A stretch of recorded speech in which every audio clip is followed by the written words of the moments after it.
Bonjour. Le Bitcoin a-t-il trouvé son bottom? La correction est-elle terminée? C'est ce que nous allons voir dans l'analyse du jour. Mais avant de commencer, pensez à vous abonner et à activer la cloche. Et pour soutenir la chaîne, n'oubliez pas de mettre un petit pouce bleu et de laisser un commentaire sous la vidéo. Alors, aujourd'hui, on va faire une petite analyse rapide parce que, alors déjà désolé, j'ai pas pu vous faire de vidéo hier soir. Du coup, c'est pour ça que je vous en sors une à 5h30 du matin. Donc au moins comme ça, quand vous réveillerez, vous aurez un petit update. Donc ça va être une petite vidéo très rapide juste pour faire le point. Il n'y a pas eu énormément de changements de toute façon par rapport à la dernière vidéo. Donc on va juste un peu voir qu'est-ce qui s'est passé depuis et où on en est. Donc on va commencer par ce petit graphique. Rappelez-vous ce qu'on avait dit.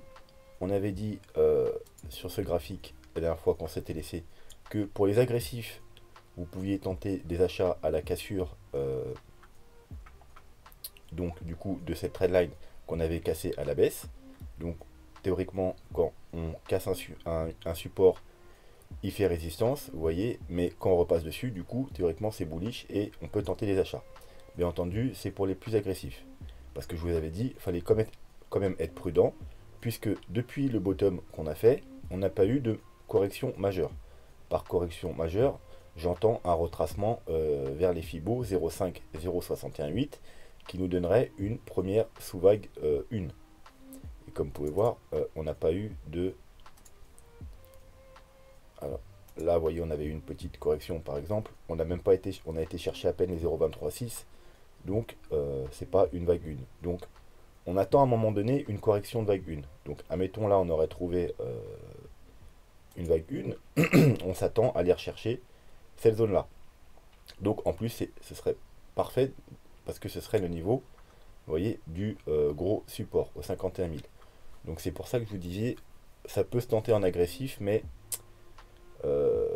attention, parce qu'au bout d'un moment, on aura forcément une vague 1. Quand on a une vague 1, on a forcément une correction qui va rechercher au moins les 0,5, 0,618. Donc être très prudent. Donc sinon, on va se remettre en daily. Bon, bah du coup maintenant on a un petit support au 54 200, donc c'est la trendline vu qu'on est repassé au-dessus. Un plus gros support au 51 200. Et bien évidemment, on a toujours le gros support autour des 42 000. Donc maintenant, on va pouvoir passer au graphique suivant. Donc, alors, je vous ai mis un Fibo, donc du coup, de toute la baisse qu'on a eu. Et comme vous pouvez voir, hier, on a passé le Fibo 0,382. Donc c'est un premier signe encourageant. Maintenant, comme vous pouvez voir, on est bloqué sur le Fibo 0,5. Donc attention, parce que c'est le premier gros Fibo important après les 0,382. Et vous voyez, on a un petit, pour l'instant, un petit rejet. Alors en 4 heures, ça sera peut-être plus visible. Vous voyez, on a un petit rejet. Donc bien évidemment, si on passe ce niveau, ce sera plutôt bullish et il faudra s'attendre à aller rechercher les niveaux d'au-dessus. Comme vous voyez, en plus, c'est non seulement le Fibo 0,5, mais c'est également une petite résistance horizontale. Donc si on passe ce niveau, il faudrait s'attendre à aller rechercher la zone de rechargement, qui se situe, je vous rappelle, entre le Fibo 0,618 et les Fibo 0,764, 0,786. Donc en termes de prix, bien entendu sur Binance, c'est environ les 58 000 aux 60 800. Et comme vous le savez, c'était notre grosse zone de support qu'on avait. Donc maintenant qui va jouer résistance autour des 58 000, 60 000. Donc imaginons on n'a toujours pas de correction au 0,5. On va rechercher cette zone. Il faudrait s'attendre au moins quand on arrive à cette zone à avoir une grosse correction. Mais dans un premier temps, pour les traders court terme, si on passe les 0,5, peut-être que vous pouvez tenter un petit trade pour aller rechercher cette zone. Mais comme je vous dis, restez prudent parce que incessamment sous peu, on aura forcément une correction de vague 2. Et donc voilà, ce serait dommage de rentrer alors qu'on est proche d'une correction. Comme je vous ai dit la dernière fois, les plus prudents, vous attendez qu'on ait des vagues rouges et vous placez un Fibo. Alors du coup maintenant je vais enlever celui-là. Vous attendez qu'on ait nos premières vagues rouges, vous placez le Fibo, et voilà. Et vous pourrez faire vos achats dans les 0,5, 0,618. Alors ça va peut-être pas venir tout de suite, on va peut-être alors déjà chercher notre zone de rechargement. Alors admettons, on va là, vous voyez, hop, du coup les 0,5 ils seront plus hauts. Et si bien sûr entendu, on va jusqu'au 0,76,8, et ben ce sera dans cette zone qu'il faudra faire des achats. Voilà. Du coup, au point de vue des indicateurs, on avait vu que sur le court terme, on était très bullish, parce qu'on avait eu toutes les confirmations, que ce soit en 4 heures ou en 8 heures. Vous voyez, les confirmations qu'on attendait à 8 heures, je vous avais dit, pour les plus agressifs qui ne veulent pas attendre du daily, on avait eu nos confirmations, donc on les avait eu au niveau de cette bougie, de la cassure en même temps de notre trendline. On avait vu que c'était là ce qui n'avait pas eu pile le bottom, parce que non seulement je crois que c'était en pleine nuit, mais donc la plupart peut-être qui dormaient. Même si moi j'ai fait mes updates sur Twitter pour dire aux gens qu'on avait un double bottom, une divergence RSI, que moi j'ai pris le trade au 47 500, tout ça j'ai partagé sur Twitter. Sûrement la plupart d'entre vous dormaient, donc on avait dit que ceux qui ont loupé le bottom, bien entendu, ils peuvent prendre des achats à la cassure de la trendline. C'était un bon niveau d'achat aux 51 000. Donc maintenant prudence, parce que comme vous pouvez voir, on monte quand même, on est monté assez fortement, sans aucun, vous voyez, pendant 8 heures, on n'a eu aucune correction encore, donc être très prudent. Le bottom est-il fait? Alors bah, ça, malheureusement, on ne le saura pas de suite, parce que vous voyez, on va se mettre un petit RSI. On pourrait très bien être dans une A, B, C corrective, vous voyez, on fait une A, une B, on va rechercher soit maintenant, soit la zone de rechargement de short, et ensuite une vague C, pour peut-être soit faire un double bottom, soit même aller chercher plus bas les zones qu'on attend autour des 42-44 000. Donc ça, on ne peut jamais être sûr de rien de toute façon. C'est pour ça qu'il faut être préparé aux différents scénarios. Donc ne prenez jamais d'achat aveuglement pour vous dire ça va monter, machin, etc. Prenez toujours des achats sous une stratégie. Pour le trading, vous prenez des achats opportuns au bon moment, vous placez votre stop et vous prenez bien entendu vos take profit. Moi par exemple sur le trade que j'ai pris au 45 000, là je viens de prendre un profit quand on a touché le Fibo 0,5 et je reprendrai bien évidemment encore des petits profits dans la zone de rechargement de short et je laisserai le trade ouvert bien sûr si jamais on casse ce niveau et qu'on va faire de nouveau plus haut. Mais toujours bien placer vos stops et toujours prendre des profits sur le chemin, c'est important. Maintenant, pour les investisseurs, rappelez-vous, quand on était en bas, je vous avais dit, c'est le bon moment pour vous de faire des achats parce qu'on a eu une correction importante. Et si on va plus bas, eh ben, vous reprendrez des achats plus bas tout simplement. Alors, on va voir justement en daily par rapport au RSI, rappelez-vous où on en est. Donc d'accord, on est encore assez loin du haut et par rapport au bas du triangle qu'on avait. Voilà, donc prudence. Prudence aussi par rapport au RSI parce que vous voyez, on fait là un pullback sur le bas du triangle.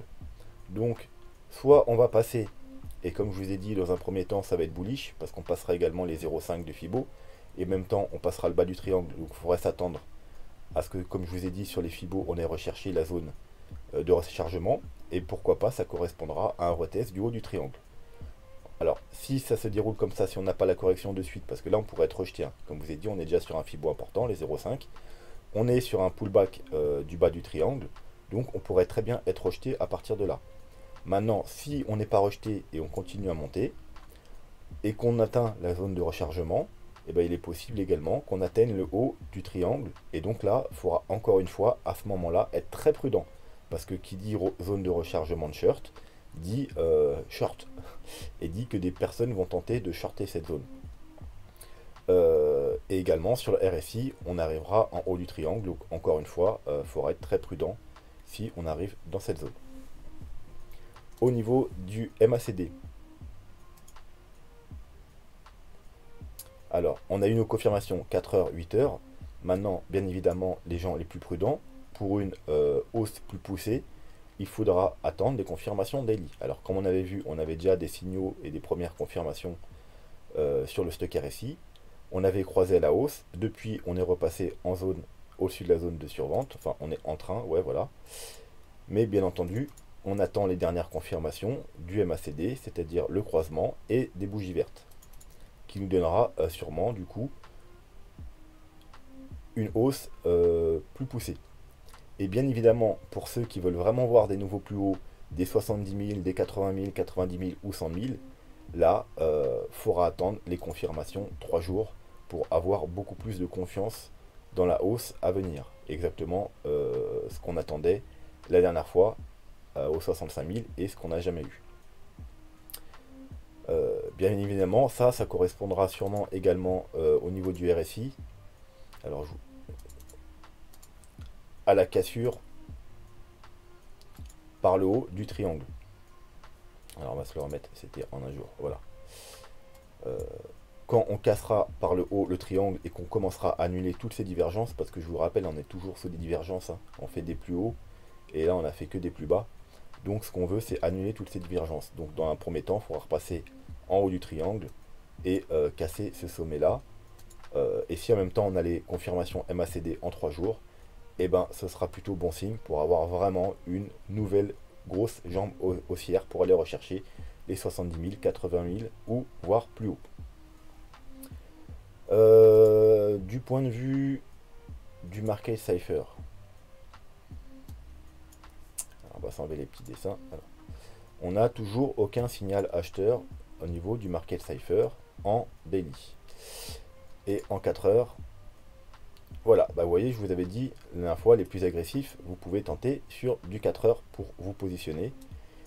Eh bien, on a eu le signal ici, on l'a pas regardé d'ailleurs hier, donc ça correspondait sûrement, bah voilà, vous voyez, ça correspondait juste après qu'on ait cassé la trendline, on a eu un petit signal sur le market cipher en 4 heures. Bien entendu, ça c'est pour les plus agressifs, mais vu qu'il y avait le cassage de la trendline, c'était quand même un bon niveau pour tenter d'entrer en trade. Bien entendu, ceux qui veulent une hausse plus conséquente, faudra attendre le daily. Et pour ceux qui veulent vraiment être sûrs qu'on va aller faire des nouveaux plus hauts, c'est le 3 jours, parce qu'il y a très rarement de faux signaux dans un bull run en 3 jours. Vous pouvez voir, on a rarement des signaux en 3 jours. On a eu un là et un là. Et comme vous pouvez voir, après, on a une très très forte hausse. Donc là, en 3 jours, on a également la croix. Donc la prochaine fois qu'on aura une petite flèche bleue, si on est vraiment toujours en bull run, bien entendu, ça on n'est jamais sûr de rien, mais théoriquement ça nous emmènera à une grosse jambe haussière. Donc les plus prudents, ou ceux qui veulent faire un gros swing, ou même les investisseurs qui veulent rajouter des paliers, qui ont encore des paliers à mettre, qui n'ont pas encore tout mis leur capital, lorsqu'on aura en 3 jours une flèche bleue sur le market cipher, ce sera vraiment un très bon point pour faire des achats. Surtout si au passage on a les confirmations MACD en même temps. Du coup là vraiment il y aura quelque chose d'intéressant à jouer. Je pense que c'est tout ce qu'on va dire sur le Bitcoin. On peut peut-être aller jeter non, quand même, on va aller jeter un œil au moyen mobile. Alors, plutôt bon signe en 3 jours parce qu'on est repassé au-dessus de la EMA 21, mais on n'est pas beaucoup au-dessus, donc prudence. Par contre, vous voyez, on est quand même au-dessus de toutes les moyennes mobiles en 3 jours, donc c'est plutôt bon signe. En daily, hein, la dernière fois, vous rappelez-vous, je vous avais dit, hein, ce serait bullish, bien entendu, si on tient cette moyenne mobile. Ce serait des bons niveaux d'achat à faire aux alentours, bien entendu, quand on aurait une structure et des petits confirmations dans les petits time frames. Et c'est à peu près tout ce qu'on a eu, hein. Donc c'était vraiment des bons niveaux d'achat dans cette zone, autour des 48-50 000.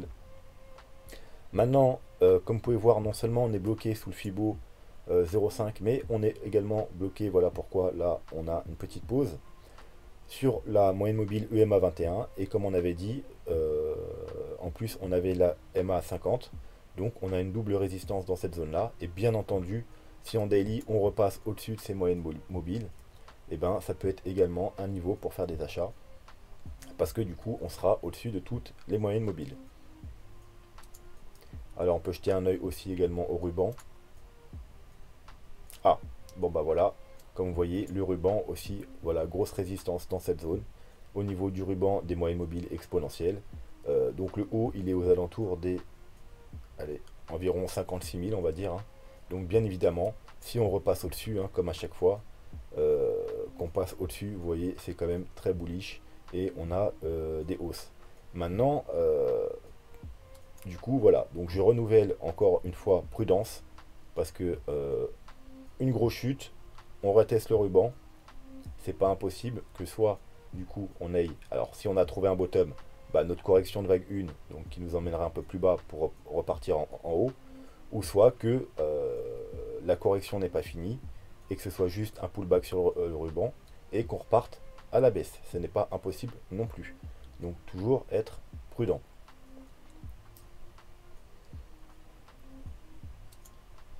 D'un point de vue Ishimoku, est-ce que Ishimoku nous donne quelque chose? Ah bah voilà, également Ishimoku, vous voyez que là on est sur le haut du nuage et sous la Kijun.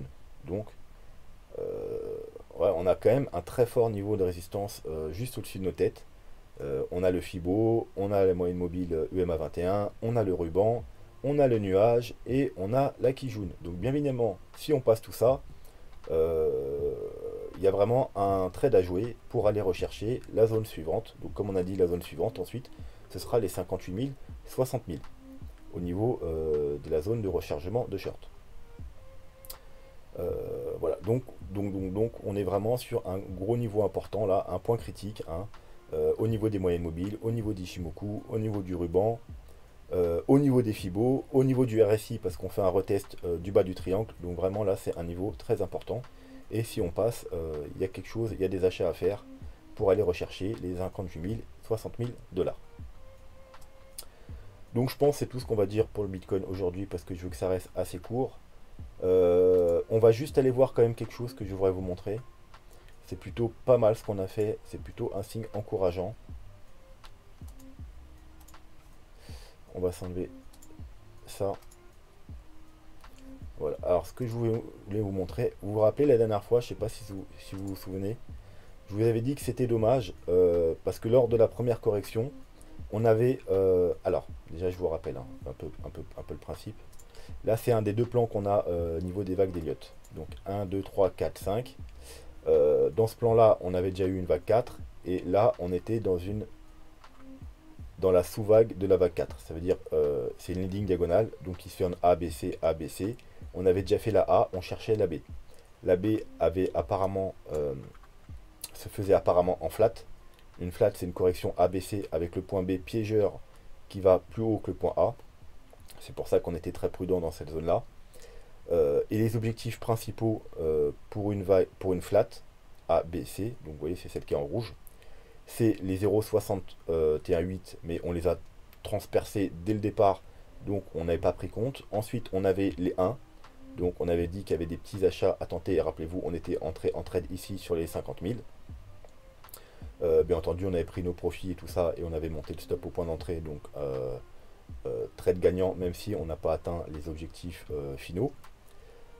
Et ensuite, on avait vu comme objectif les 1,23,6. Et lors du dernier bottom, rappelez-vous, ce que je vous ai dit, c'est que c'était dommage. On a été recherché proche des 1,23,6, mais on n'avait pas été cherché pile les 1,23,6. Et ce que j'ai oublié de vous montrer hier dans la vidéo, parce qu'elle était déjà assez longue, c'est que le bottom d'hier, regardez ce qu'il a été recherché, hier ou avant-hier, je ne sais plus, excusez-moi, le 25, donc il y a 2 jours, c'est qu'il a été recherché cette fois-ci pile les 1,23,6, donc notre target parfaite pour une flat. Donc ça c'est plutôt bon signe, et pour l'instant ça donne un peu plus de poids du coup à ce scénario, parce que vraiment on a trouvé un objectif de flat. Alors je vous rappelle une flat quand même pour ceux qui alors d'ailleurs pour ceux qui n'ont aucune connaissance en vague d'Elliott, je vous invite à aller voir mon tuto qui est sous chaque vidéo, un tuto d'environ 40 minutes où vous avez toutes les bases pour comprendre l'Elliotisme. Très important, non seulement pour comprendre des analyses que ce soit les miennes ou d'autres personnes qui utilisent les vagues d'Elliott, mais également vous pour avoir un meilleur point de vue sur je perds mes mots, sur les structures d'un marché. Voilà. Donc du coup, je vous rappelle, une flat.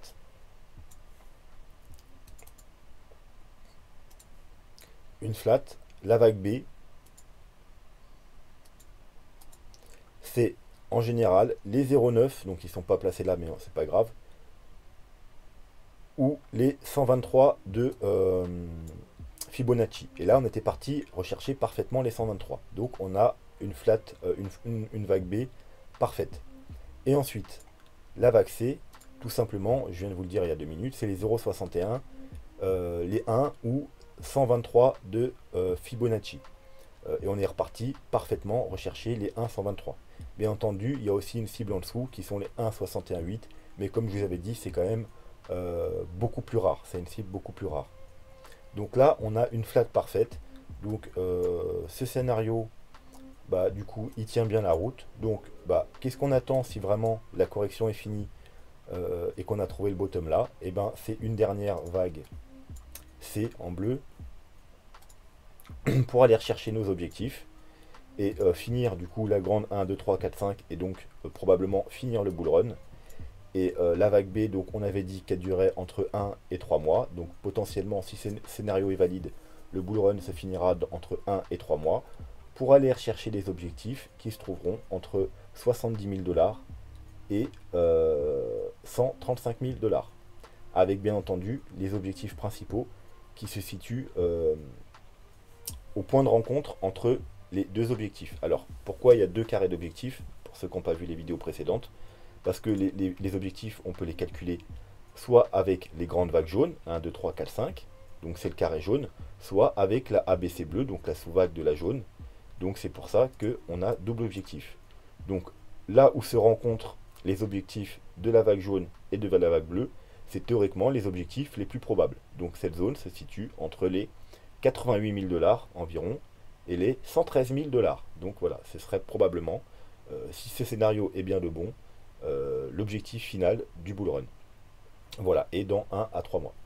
Donc c'est tout ce qu'on va dire aujourd'hui pour le Bitcoin. On va faire rapidement un petit tour sur l'Ethereum, car également sur l'Ethereum, il va falloir être prudent. Pourquoi? Parce que comme vous pouvez le voir, aussi bien la semaine dernière, rappelez-vous, je vous avais dit d'être prudent quand on était arrivé ici, quand tout le monde était euphorique parce qu'on avait fait un nouveau plus haut. Et moi je vous ai dit, attention, on fait un plus haut, mais divergence. Et en plus, on est sous une résistance. Et on n'achète jamais sous une résistance. Bon, et bien là, on se retrouve dans la même situation, vous voyez. On est encore une fois sous cette résistance du canal. Et on a fait un nouveau plus haut. Mais vous voyez, on est encore en divergence. Si vous prenez ce point-là et ce point-là, on est encore sous une divergence RSI. Donc encore une fois, divergence sous une résistance, c'est surtout pas le moment de faire des achats. Ici, il y avait des achats à faire, bien entendu. Mais là, maintenant, c'est plus le moment. Donc maintenant, si vous voulez faire des achats, il faut attendre au minimum qu'on casse ce canal à la hausse. Et là, bien évidemment, on casse ce canal à la hausse qui dure quand même depuis 25 février. Donc ça fait quand même 2 mois. Donc ce sera un bon signal d'achat. En fait, c'est exactement ce que je vous avais dit là. Je vous avais dit, ne soyez pas gourmand. C'est pas parce que tous les youtubeurs vous parlent d'Ethereum et que vous annoncent des cibles pas possibles et qui sont tous bullish qu'il faut acheter maintenant, parce que c'est pas le bon moment. Préférez qu'on passe cette trendline, quitte à avoir l'Ethereum à 30, 40, 50, 100 $ plus cher, mais au moins vous serez assuré qu'on aille faire de plus haut. Vous voyez, parce qu'au moment où j'avais dit ça, le lendemain, on a quand même corrigé jusqu'au quasiment 2000 $, et ça a fait une baisse de 20%. Donc vous voyez, c'était pas le bon moment opportun. Et maintenant, c'est pareil. On pourrait très bien revenir chercher des supports un peu plus bas avant de casser le canal. Donc, attendez bien qu'on casse le canal si vous n'êtes toujours pas en achat sur l'Ethereum pour tenter des achats. Sinon, au niveau des indicateurs, ils sont tous ultra bullish au niveau de l'Ethereum. À part les petites divergences qu'on a sur le RSI. Mais comme vous pouvez voir, en daily, on est dans une configuration bullish. En 3 jours, bah là, ça n'a pas changé. On est toujours dans une configuration bullish. Et sur les petits time frames, en 8 heures et en 4 heures, on est toujours plutôt bullish, bien qu'en 4 heures, on commence à avoir un ralentissement. Vous voyez, on croise. Alors, on n'a pas encore eu de confirmation baissière en 4 heures, mais si on continue à corriger un peu, ça ne saurait tarder. Donc, bien entendu, prudence sur l'Ethereum. Et pour finir, alors parce qu'il y a quelqu'un qui m'a demandé, mais j'ai pas le temps de répondre en ce moment à vos messages, désolé, hein, je reçois trop de messages. Pour le Néo, on m'a demandé pour le Néo, donc rapidement, vraiment rapidement. Alors, rappelez-vous, la dernière fois qu'on s'était laissé sur le Néo, on était où? On était, eh ben, on était pile au sommet. Et je vous avais dit, c'est surtout pas le moment pour faire des achats sur le Néo. Moi, je revends une partie de mon Néo parce qu'on arrive sur les objectifs de la vague 3 et qu'on allait sûrement avoir une correction de vague 4. Ensuite, je vous avais dit, pour confirmer la correction de vague 4, vous attendez des bougies rouges. Je vous avais mis un. Alors, attendez, on va s'enlever pour voir plus clair. Je vous avais mis une petite courbe et je vous avais dit quand on cassera tout simplement cette courbe, et ben, ça confirmera qu'on est bien dans une vague 4. Donc, on avait cassé la courbe et on avait des objectifs de vague 4, du coup, vous voyez, de vague 3, de vague 4, par rapport à la vague 3, bien évidemment, je vous avais dit que c'était seraient les objectifs principaux, les 0,382, 0,5. Et comme vous pouvez voir, on est parti parfaitement rechercher les 0,5. Donc on a atteint parfaitement les targets. Vous voyez, on était aux 130 000 $. Je vous avais dit, achetez surtout pas maintenant. Peut-être qu'on peut monter, continuer à monter un peu parce qu'on a des objectifs un peu plus hauts jusqu'aux 150 000 $. Mais je vous ai dit, c'est plutôt risqué. C'est vraiment pas le moment de faire des achats. Attendez plutôt une correction de vague 4. Même si ça monte un peu plus haut, on aura dans pas longtemps une correction de vague 4 et ce sera le moment pour faire des achats. Donc bah voilà, ceux qui voulaient du Néo, vous avez eu toute une zone entre les 87 et les 73 $ pour acheter votre Néo et pour recharger en Néo. Alors maintenant, est-ce que la correction est finie? Bah, c'est comme sur le Bitcoin, on peut pas être sûr de rien, on peut jamais être sûr de rien. Bien évidemment, on très bien pu faire une 1, 2, 3, voilà, correction finie, ou peut-être même une 1, 2, 3, mais on peut très bien être dans une A, B, C, aller rechercher un double bottom, ou même pourquoi pas faire une correction plus forte et aller chercher les 0,618. Voilà, donc au 58 000, 58 $. Du coup, voilà, donc le principal c'est de respecter vos stratégies. Donc si vous êtes un investisseur et que vous voulez accumuler du Néo, bah là il y avait une bonne zone d'achat à faire, normalement vous avez dû faire vos achats. Et si la correction n'est pas finie et qu'on va plus bas, bah tout simplement vous rachèterez la prochaine zone. Si vous êtes un trader, bah il y avait des trades à tenter ici, avec des stops un petit peu en dessous les 0,5 bien évidemment, donc un stop très serré, hein. Vous achetez au 73, vous mettez un petit stop en dessous au 68, c'est un stop qui vous coûte que dalle. Et les objectifs, bien entendu, bah mis à part des plus hauts, bah, vous prenez des objectifs sur les Fibo intermédiaires. Donc si vous avez acheté sur le Fibo 0,5, vous prenez un petit take profit ici, vous reprendrez un petit take profit ici, sinon vous mettez un Fibo dans le sens inverse, hein, comme sur le Bitcoin, et vous regardez, alors on va essayer de prendre plus ou moins précisément, voilà. Voilà, là, contrairement au Bitcoin, on n'a pas encore passé les 0,382, donc bah, là, pile où on est aux 0,382, il y avait un petit take profit après, et puis après, vous prenez ne serait-ce que 10%, 10% sur les Fibo importants, donc sur le 0,5, 0,618. La zone de rechargement, il peut y avoir un gros take profit à prendre, pourquoi pas de 20%, parce que c'est une zone importante de short. Et puis ensuite, vous laissez votre trade ouvert, là je parle pour les traders bien entendu, pour si on va faire des nouveaux plus hauts et qu'on va rechercher nos objectifs. Donc du coup, je vous ai remis les objectifs, hein.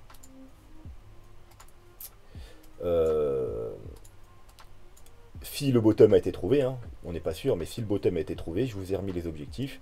Donc les objectifs, ce sera bien entendu la vague 5, qui sera comprise entre 218 $ et 378, non, même un peu plus, 380 $. Alors bien entendu, ça comme d'habitude, c'est les objectifs réalistes, raisonnables. On peut aller chercher plus haut, on peut toujours aller chercher plus haut, surtout en fin de bull run, mais ça, c'est des objectifs réalistes. Voilà, donc c'est tout ce qu'on va dire pour aujourd'hui, parce que il est, je crois, 6 heures du matin, et je vais aller dormir un petit peu. Donc je vous souhaite à tous une bonne journée. J'espère que le son, c'est... Alors on m'a dit la dernière fois que le son était pas trop mal, à part un petit bruit de ventilateur, donc je sais pas si c'était mon frigo, ma clim, ou du coup le ventilateur de mon PC portable, parce que du coup là je suis sur PC portable, avec mon micro trop proche de l'ordi. Donc là j'ai mis mon micro un peu éloigné, je me suis mis dans la chambre au lieu d'être dans le salon.